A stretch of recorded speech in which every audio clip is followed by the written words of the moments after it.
I wrote a little song to remind you, Choice Hotels get you more of the experiences you value. The Cambria Hotel's got it all. A rooftop bar, have a ball. Bring a date, your squad, or even your mom. Book direct at choicehotels.com. This episode is brought to you by Fox One. Watch all 104 matches of the FIFA World Cup live in 4K for just $19.99 a month with 3 days free. Build your own multi-view, choose up to 3 streams, and follow player spotlights. Stay on top of every moment with live stats, highlights, and instant replays. The FIFA World Cup, streaming live on Fox One. Offers are subject to change. See fox.com for complete terms and conditions. WABC New York, WRCR Haverstraw, and 107.1 WLIR Hampton Bays. It's the 77 WABC News Hour. Talking the news with Noah Layden. All the news you need to know with Joe Nolan, traffic, Justin Ellick, sports. And now, Talking the news with Noah on 77 WABC. Yes, that's me. Good morning. It is Monday, June 29th. Your forecast from the 77 WABC Weather Center. Mix of sun and clouds this morning. Showers possible this afternoon. High 85. Tonight, overnight, partly cloudy, low 70. And then Tuesday, mostly sunny. High near 90. If you are walking out the door with us right now, it's 66 and clear in Scarsdale up in Westchester. It's 64 and clear in Hohokus over in New Jersey. And it's 67 and clear right outside our Midtown studios. This is the Top 5 at 5. Here comes a heat wave. What a mess in the Middle East. Where are those big World Cup dollars New Jersey was promised? An Uber driver has some explaining to do after he picks up a kid, takes him to JFK. And Sidney Rosenberg back behind the big chair coming up this morning. 5:04, here comes a heat wave. The tri-state on the doorstep of this season's first big couple days of high heat and humidity. Now, it shouldn't come as a shock because it is summertime, but beginning tomorrow, the highs will be pushing into the 90s through Friday. By midweek, the heat increases further. Wednesday and Thursday is going to be close to 100 degrees. Governor Hochul sounding the alarm about the first big heat wave of the summer. We're in for some brutally hot weather. And we are expecting some really, truly extreme heat over the next week. And if you see what's happening elsewhere, this could be potentially deadly. So I want everybody to be cognizant of this. Our meteorologists are forecasting dangerous heat starting Tuesday through Friday, with Wednesday and Thursday expected to be the hottest days.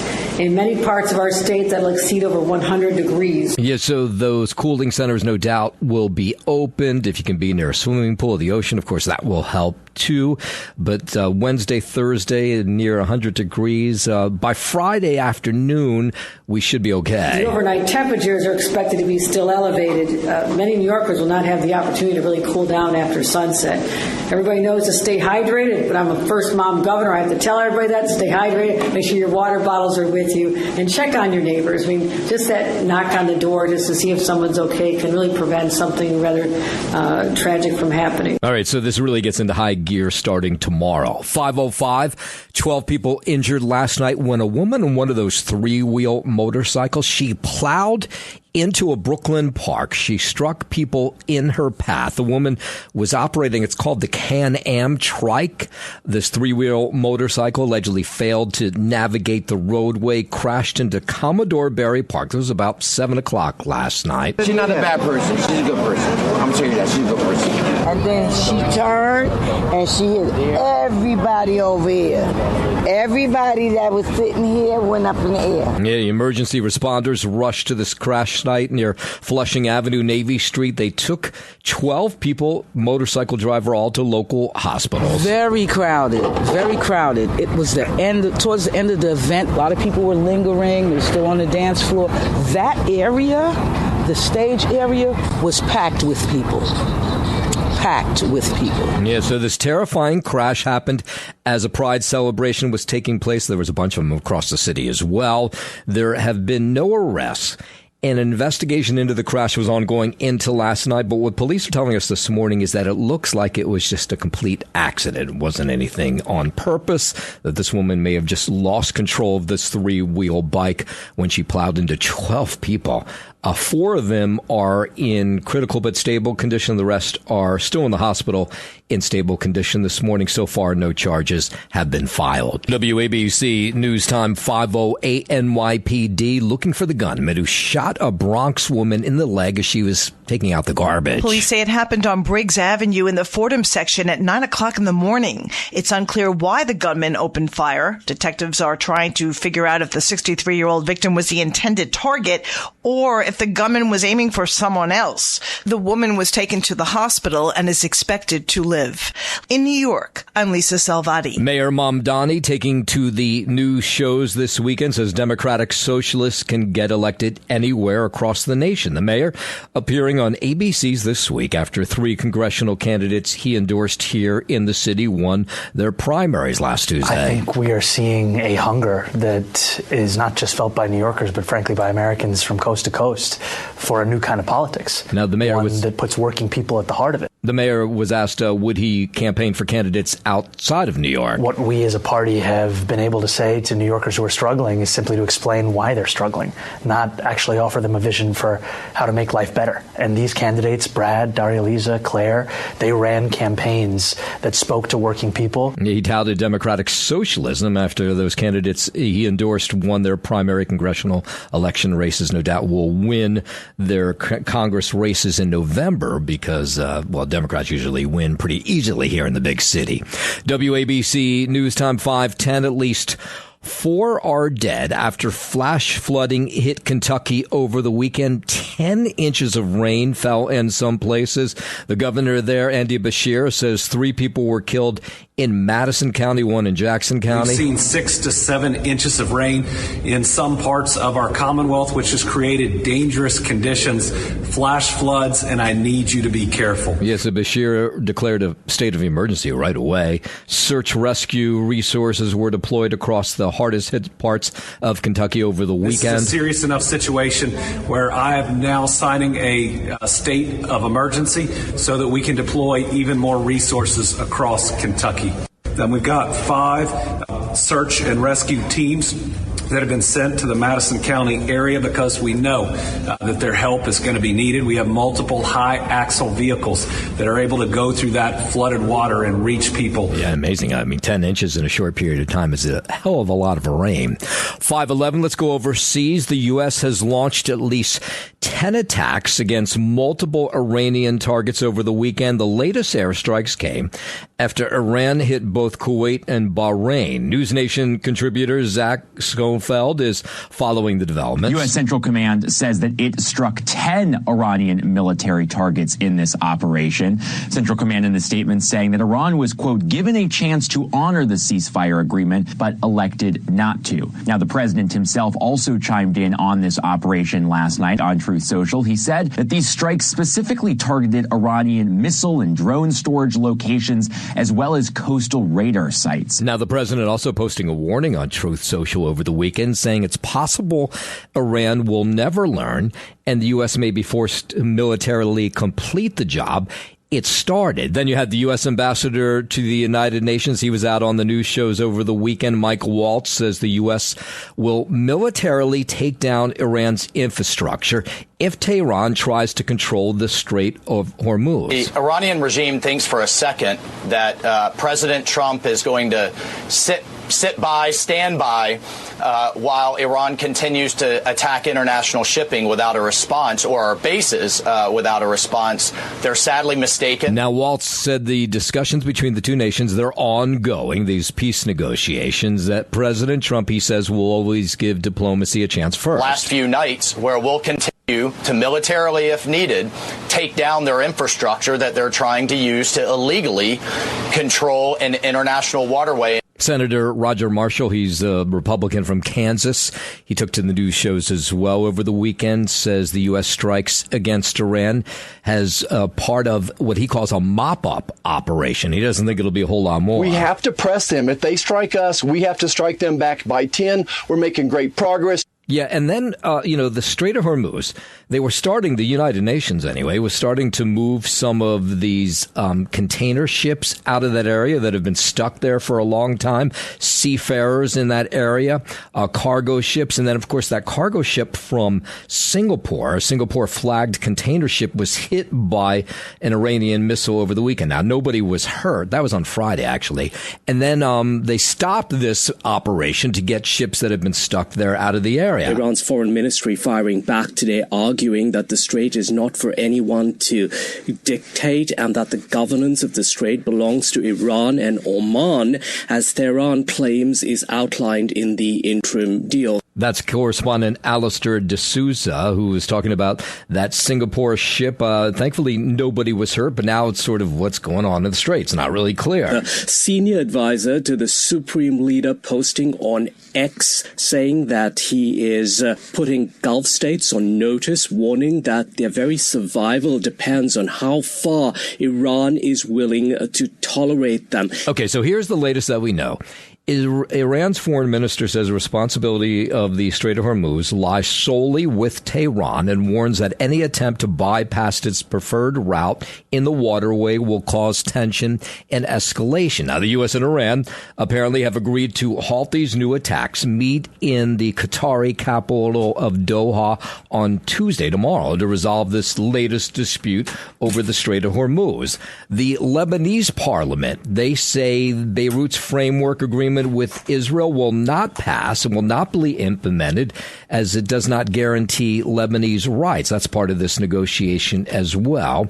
And Israeli forces killed 4 Palestinians in Gaza over the weekend, Syria condemning them for that. So we'll have to see and wait what happens to see what these talks will advance, these peace talks that will begin again tomorrow in Doha. Not clear who the Americans are sending there in the Qatari capital of Doha. Of course, we'll follow that story.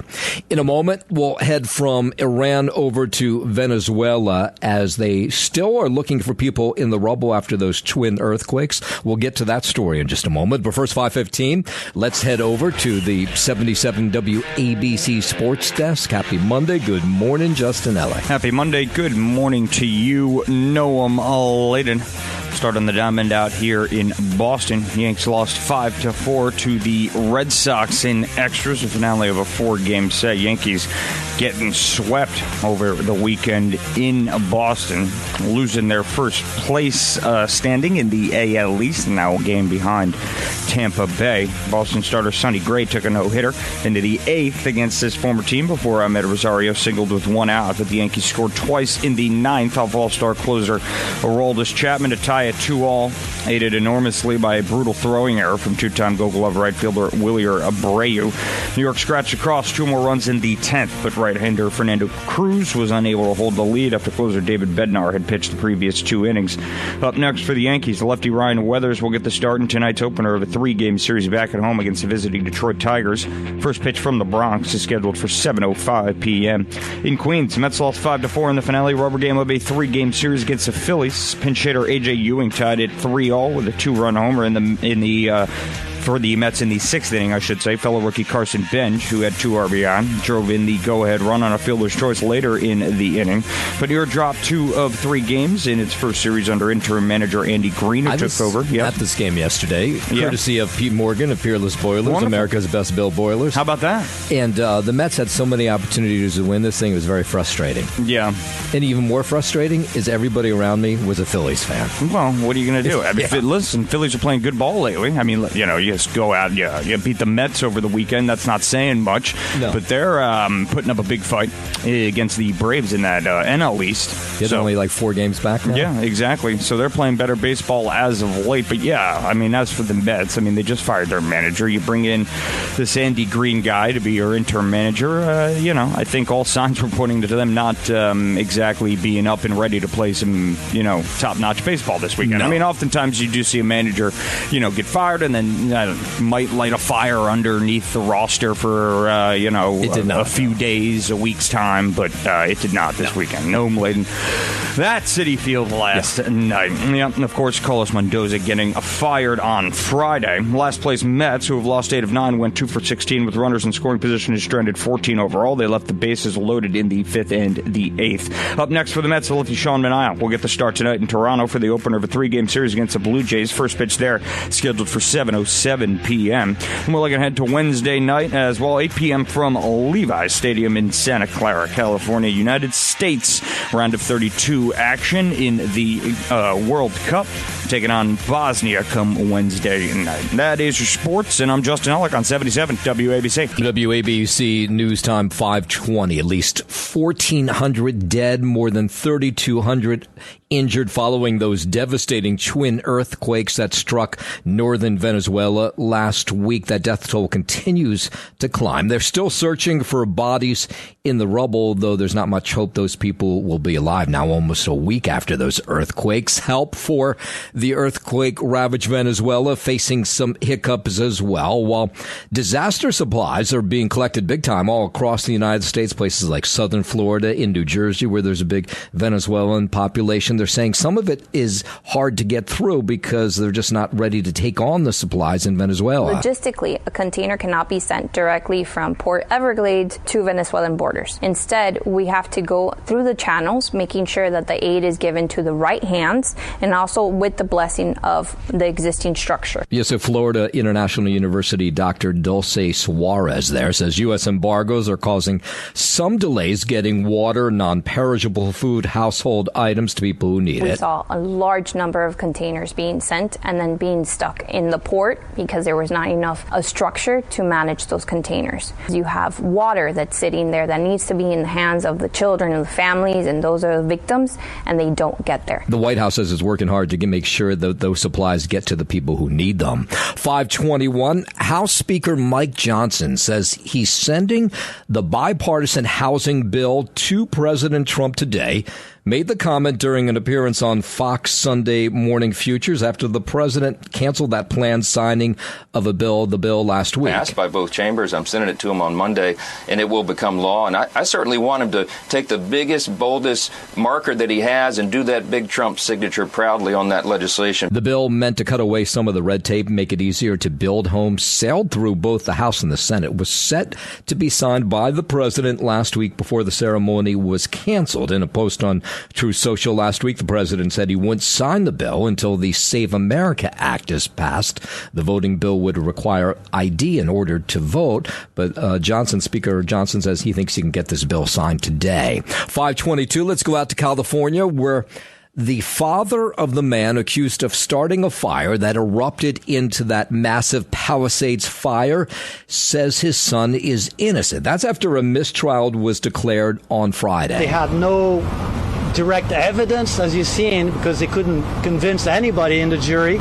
That's Joel Rinderneck, is the father of Jonathan Rinderneck. On Friday, a mistrial was declared after a jury was unable to reach a unanimous verdict. The first assistant U.S. attorney immediately said his office would try this case again. We are very sad about that. The government is just taking him as a scapegoat. Yeah, so he says his son had nothing to do with that. 2 jurors voted guilty and 10 voted not guilty. When there's a big win, because it was a big win. 10 people out of 12 just were so convinced he's innocent. Now, one juror spoke out over the weekend saying the evidence just wasn't there. Despite the mistrial, the judge ordered Rinderneck to remain in jail without bond until October. 5:23, while we're out in Los Angeles, Spencer Pratt, who ran for mayor and did not win one of the top 2 places so he could move on to the November election. The president was speaking about Spencer Pratt, saying he should fight this loss in the race for mayor. The kid won, or he was certainly in the top 2. I don't know him. I never met him. Spencer Pratt. And he went away quietly. We didn't go away quietly, but he shouldn't go away quietly. He should protest because it was, in my very strong opinion, that was a rigged election. The president, making that claim during a speech over the weekend, has repeatedly called the June election rigged. Now, if you remember, On election night, Spencer Pratt was in second place, but after all the votes were counted a week later, he was in third place. Only the top two vote-getters move on to the November election in Los Angeles. 5:24 while we're out in California, the governor there, Gavin Newsom, after unsuccessfully trying to stop a proposed billionaire tax in his state, is now suggesting a national tax on the wealthiest Americans. Newsom says the current national tax rules help the wealthy avoid taxes and keep too much money and power in the hands of just a few.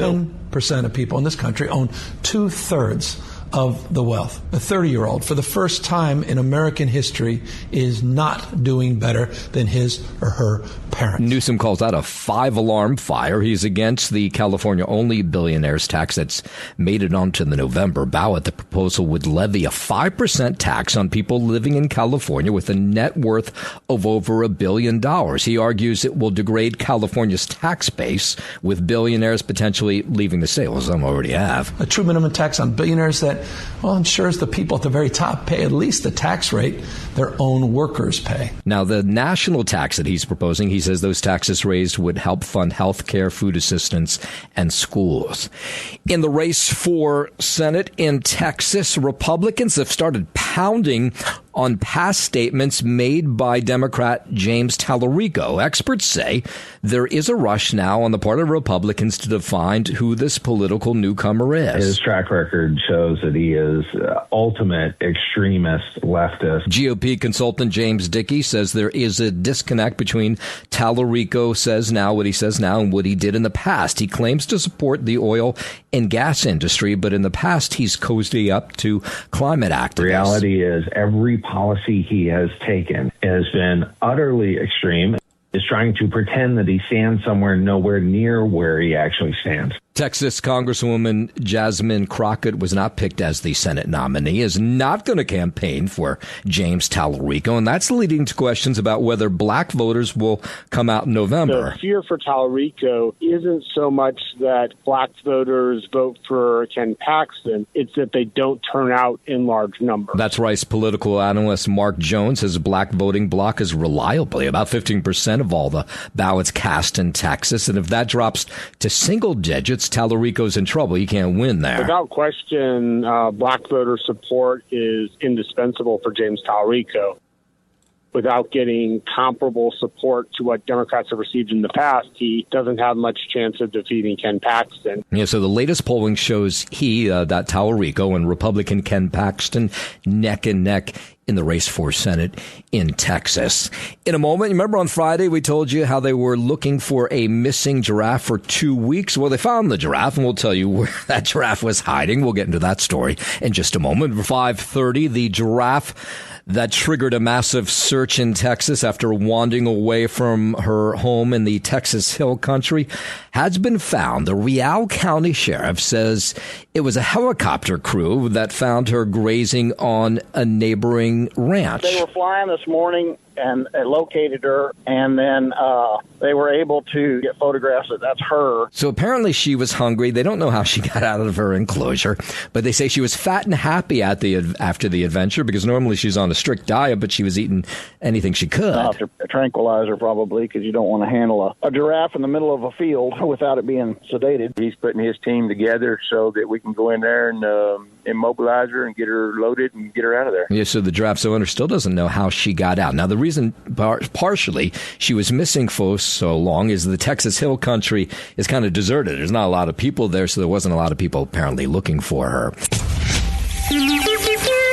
It's the 77 WABC News Hour. Talking the news with Noam Laden. All the news you need to know with Joe Nolan, traffic, Justin Ellick, sports. And now, Talking the news with Noam on 77 WABC. Yes, that's me. Good morning. It is Monday, June 29th. Your forecast from the 77 WABC Weather Center. Mix of sun and clouds this morning. Showers possible this afternoon.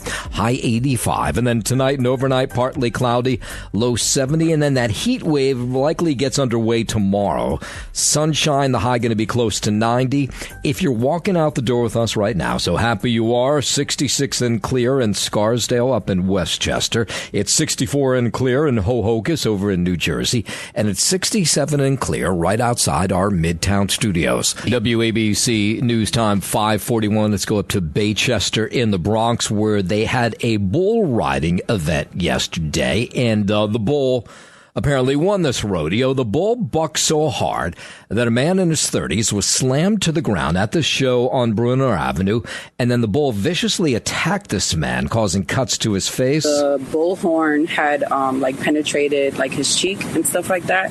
So it looked really gory, and he also apparently got stomped on by the bull as he was falling. So he did have a swollen eye. Yeah, this was ugly. I watched it. The video shows the bull rider being hurled off this animal to the dirt. The bull then stomps on the man with its front hooves, drags him a few feet. This is as those rodeo cowboys were working to distract the bull, but the bull was not interested. I'm very glad that he was all right, and I'm really happy to hear that when he made it to the hospital, his condition was stable. But I hope that everybody that has something to do with this event is also thanking God that nothing else happened. Yeah, so here's the part that did not make sense to people who went to this thing is they said they seemed not to be ready for a bull to win an event, like there wasn't any emergency personnel around. I'm just very shocked and surprised as a medical professional that this was not something that was considered. Where there's bulls involved, there is this lack of kind of mindfulness for the people that would probably need it. Yeah, lucky for this guy, there just happened to be an off-duty EMT who was at this event who ran over to help that now we told you he was 30-year-olds, but he was 25-year-old bull rider who was taken to Jacobi Hospital, where thankfully he's going to be okay. He's recovering. NYPD asking for help finding a man who shot a 63-year-old woman in the leg over the weekend in Fordham Heights. The bullets flew about 9 a.m. on Saturday morning. This was on Briggs Avenue. This woman was just taking out the garbage when she took a bullet to the leg. For an older lady to happen to her, it's ridiculous. I'm concerned for my safety, yes, but I don't bother no one. I don't look for troubles. I just go about my business. But anything can happen to anybody at any time, so you never know. Police looking for a man in his 30s. He fled in unknown directions. Not clear whether the victim and the gunman actually knew each other. And the NYPD giving us this story this morning. They need help identifying a man wanted in connection with an assault that took place in Bensonhurst in Brooklyn last week. This was 82nd and 18th Avenue. So the 73-year-old guy, he's at Millstone Park. And somebody comes up to him and just starts talking to him and gets into a verbal dispute with them and then takes out a metal pipe and hits this poor 73-year-old over the head with that metal pipe. It's scary because there's a park. A lot of kids are here. Yeah, so the victim in stable condition, he's going to be okay, but they have not caught up with this creep who attacked him.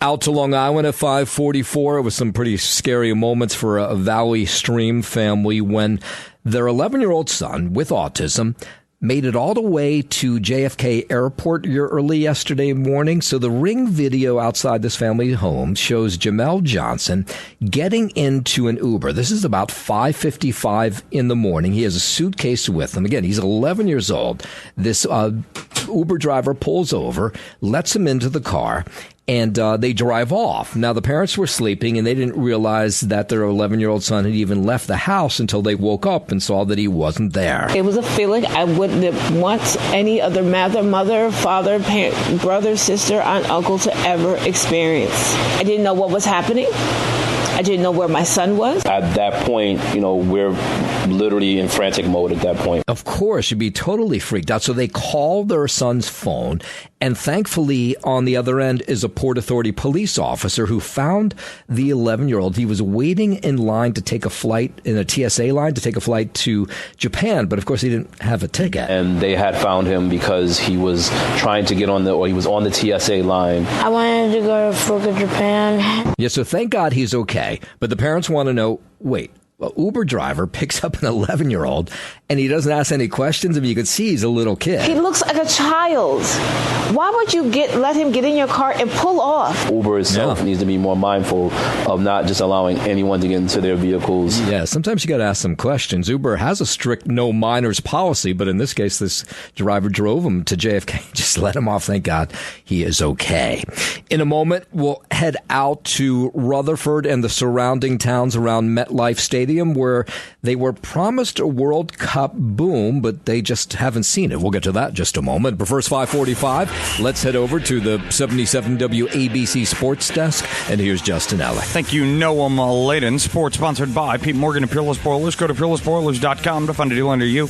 Peerless Boilers, the world's best-built boilers. Yankees lost 5-4 to the Red Sox in 10 yesterday, or last night, I guess you could say. Finale of a 4-game set. Yankees get swept over those 4 games in Boston, drop out of first place in the AL East, now a game behind Tampa Bay. Boston starter Sonny Gray took a no-hitter into the 8th against his former team before Ahmed Rosario singled with 1 out.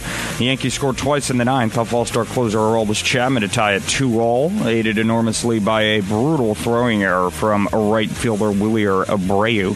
New York scratched across 2 more runs in the 10th, but right-hander Fernando Cruz was unable to hold the lead after closer David Bednar had pitched the previous 2 innings. Up next for the Yankees, the lefty Ryan Weathers will get the start in tonight's opener of a 3-game series back at home against the visiting Detroit Tigers.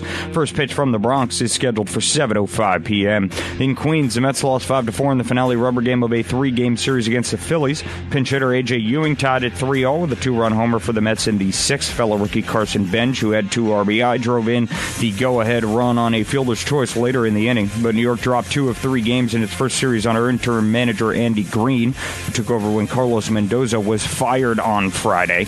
The last-place Mets, who have lost 8 of 9, went 2 for 16 with runners in scoring position and stranded 14 overall. They left the bases loaded in the 5th and the 8th. Up next for him, the lefty Sean Manaea will get the start tonight in Toronto for the opener of a 3-game series against the Blue Jays. First pitch there is scheduled for 7:07 p.m. And we're looking ahead to Wednesday night out in Santa Clara, California, Levi's Stadium, 8 p.m. come Wednesday night, Team USA. Round of 32 action. These are elimination games now coming up. Can't lose. And we'll face Bosnia coming up in the round of 32. Are they good, Bosnia? Do we know? No, I have no idea. Oh. Okay. Well, it's technically Bosnia, or it's Govina. Very good. Yeah, I nailed that. Yeah, man. You did. You totally did. I was having trouble with that one all last week. It only took you 4 or 5 days. Well, I spent all weekend practicing it now. Anyway, oh, my God. I totally forgot to tell you this. What? Somebody at the Mets game came up to me, and we were talking about the show, and they said that they went to high school with you. Oh, yeah? What was their name? Come on. You can't bring up this story and not have the name. It'll come to me. In fact, Gabe told me you should probably write it down or text it to myself so I remember when I see you. Well, that was a great idea, Gabe. And I didn't do that. Great idea. Pete, maybe? No. Pete? No. Yeah, Peter. Remember. Peter. I will say this. Initially, he said he thought he was in an AP English class with you, and I said that's the wrong Justin L. I was not in any. I thought you can't be Justin L. I'm talking about. No, you nailed that one on that. I was not in AP Ushowski? English. Yeah. No, I don't. It'll come to me. I don't remember. Yeah, now. You keep me posted on that. AP he didn't really say he was in an AP English class. No, he did. I was like, I can't be Justin. Literally not. That's not possible. Peter Wolszowski. No, Justin. Wrong one, man. All right, anyway, that's your sports sponsored by Pete Morgan of Peerless Boilers. Go to peerlessboilers.com to find a deal near you.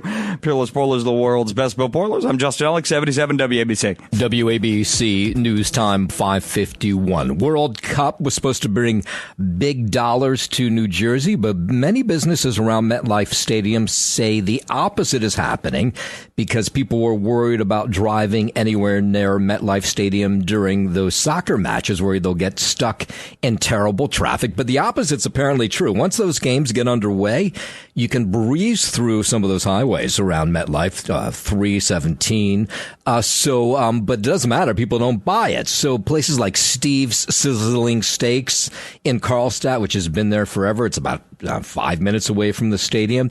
They say that business is down on World Cup match days by some 60%, even though they were told they would be packed with fans. That has not been the case. It's just everyone's avoiding it. So, yes, totally paying attention to it, but everything is empty. Yesterday I didn't come near you. No way, I'm not dealing with this. No way. No, so apparently part of the problem is the state DOT has been issuing these gridlock alerts telling people don't go anywhere near East Rutherford, Karlstadt, Rutherford, any of those towns around the stadium that you'll get stuck in traffic. And so what's happening is places are losing big business. Some of these games are on Saturdays. That has not helped. Why is it all of a sudden they want to tell us about where traffic is? And just they're never concerned about that the rest of the year. But now when we want traffic... Yeah, so Steve's Sizzling Steaks, they even put up a webcam that live streams their parking lot in the street near them to show that it's empty, to convince people to come out, especially on a Saturday night. Of course, that's huge for any restaurant. But unfortunately, people are afraid and they've stayed away. We went to some of the hotels in the area to let them know, if they wanted to leave a menu for all the new people coming in. But they had told us that they were only like 40% capacity. Yeah, we're hearing that from hotels around the World Cup, too, saying those ones in Rutherford, saying, no, business is down. It's not up since the World Cup has come to New Jersey. 5:53, while we're in that part of the world, there was a packed public meeting in Jersey City last night highlighting some growing fear and frustration over a proposed 20% tax increase that's aimed at closing what they say is a massive budget gap in Jersey City. Residents filled City Hall last night demanding answers about how they're expected to shoulder this increase as the city faces a $255 million deficit. Here is the current mayor, James Solomon, who blames the former mayor, Steve Fulop, for being totally irresponsible. And that's why he says he has this big budget gap to fill. It makes me livid. It makes me extremely angry that this was allowed to happen. We're committed to making sure it never happens again. There was real intentional deception behind the budget numbers. This year in this budget, we have $110 million in unpaid credit card bills from the former mayor. It's an insane amount of money. Yeah, that's some serious allegations against Steve Fulop. Jersey City residents expressing concern that the increase will push them out of Jersey City permanently. I mean, 20% hike is huge. And why can't we have some deadline dates as to how long the 20% is going to be taken? Yeah. Because we now have to find some money, and it's not fair to us. A 20% tax increase, there will be no next year. Exactly. I will not be here next year because I won't be able to afford to be here in the city next year. Yeah, it's going to push people out. The city's already made significant cuts, reducing spending by $50 million, but apparently that's not enough to close the gap. And so then you have people asking questions. What was the former mayor, Stephen Fuller, about to? The previous mayor ran us into the ground for $260 million. Where that money went to? Explain to us. I think that he should be dragged to court. 5:55. We'll end with this story. Yesterday was the big gay pride march here in the city. More than 1 million people lined the route that goes from 26th Street and 5th Avenue and continues into the West Village till it ends right near where the 1969 Stonewall riots took place. Incredible! I'm on no sleep. I have a lot of friends that are part of the LGBTQ, very welcoming. I really feel like a sense of community when I came here. I just love all the people. It's just amazing. Yeah, so the very first gay pride march was back in 1970. Of course, it's grown into a much larger thing than people probably ever thought it would. This is my first parade walking. I feel very honored, very blessed to be here. Even though we're dying, we're in full drag, it's very important to be visible right now. Because there are people trying to dim our light. They're trying to dim my brothers and sisters who are trans, who are black, who are not white, and it's a problem. Yeah, so they've always been political. For more than a half a century, the annual marches have been an opportunity to demand action on specific issues like AIDS epidemic, same-sex marriage, but now it's become mostly a public celebration. This is my first parade walking. I feel very honored, very blessed to be here. Even though we're dying, we're in full drag, it's very important to be visible right now. Because there are people trying to dim our light. light. They're trying to dim my brothers and sisters who are trans, who are black, who are not white, and it's a problem. This is what America should be about. It should be about celebrating and loving and embracing who we are and our neighbors. Never miss another Pride Parade. I will be here every year. Every year. Yeah, it was funny when Gabe and I, my son, were going to the Mets game yesterday afternoon. I didn't remember that it was Gay Pride March. When you pulled into Penn Station, you're like, oh, yeah, it's definitely the Gay Pride March. Very colorful group of people heading out to the parade yesterday. 5:57, traffic, transit on the 7th. Here's Joe Nolan. All right, Nolan from the WABC Applebank Traffic Desk as you travel out onto the Jersey Turnpike. Southbound down at 8A, an accident on the outer roadway, the left lane going to be out of service. And then as you're traveling northbound on the Garden State Parkway, you have light traffic this morning. No problems at all the way up, coming away from the Jersey Shore right up into Union County. Everybody's in pretty decent shape this morning. You do have a good day as well on 82, 82, 87. Everybody rolling right along. Now, if you're head out onto the Brooklyn-Queens Expressway, we do have a lot of heavy traffic now as you travel southbound, getting down to the Manhattan Bridge. And again, this is because of a disabled truck that is there off on the right-hand side. He's on the shoulder, but like I said, the back end of the truck sticking out into the travel lane, so that's a problem. And then the usual stuff up by the BQE. You have a lot of heavy traffic again in both directions on the Van Wyck now. With the road work, about a 20-minute delay inbound Holland Tunnel from 1 to 9. Turnpike extension way better. About a 15 to 20-minute delay coming inbound to the George Washington Bridge. You have delays on the 7 and the D trains, and there is no end service between Lexington Avenue and Queensboro Plaza. That because of equipment problems on alternate side is in effect. Traffic is sponsored by Apple Bank. With an Apple Bank Pick Your Term CD, you get a guaranteed rate of return that fits your 6 to 12-month timeline. Stop by an Apple Bank branch to open. Member FDIC. $25,000 minimum deposit required to open. New money only.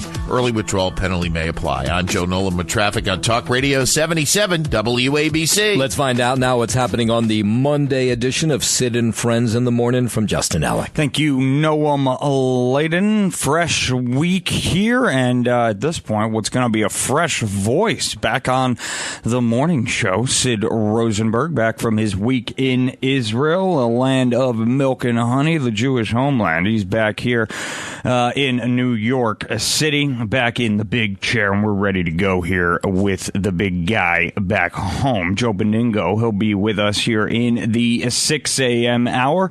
Right after we talk to Bobby Hartman, of course, Mainstream House. He's got a big golf tournament coming up today as well. Michael Petrie running for election to the House to represent the 3rd Congressional District. He'll be here in studio today. Right before John Katzimatidis, the great boss man, joins the program as he does every Monday morning. Did a great job filling in for Sid all of last week. Lara Trump, she'll be back with Sid this morning as well. And we'll talk to longtime program director over at WFAN, Mark Chernoff, as well, coming up in the 9 a.m. hour. Of course, that huge news last week with Sid getting that very exciting letter from the New York State Broadcasters Association saying that he will be inducted into the Hall of Fame come October. It's all coming up. Sid and Friends in the Morning on a Monday morning. Noam Layden coming at you in just a few short moments. I can't wait. We are out of here on this Monday morning. We'll do it all over again tomorrow morning, 5 a.m., but don't go anywhere now. Thanks for listening to the News Hour with Noam Layden. You can hear the News Hour with Noam Layden weekday mornings at 5 on 77 WABC. If you like the podcast, share it with your friends and listen anytime at WABCRadio.com and download the WABC Radio app. Hit that subscribe button on all major podcast platforms. Plus, follow WABC on social on Instagram, TikTok, Facebook, and X. See you next time for a new episode, so you never have to wonder. What the heck is going on here?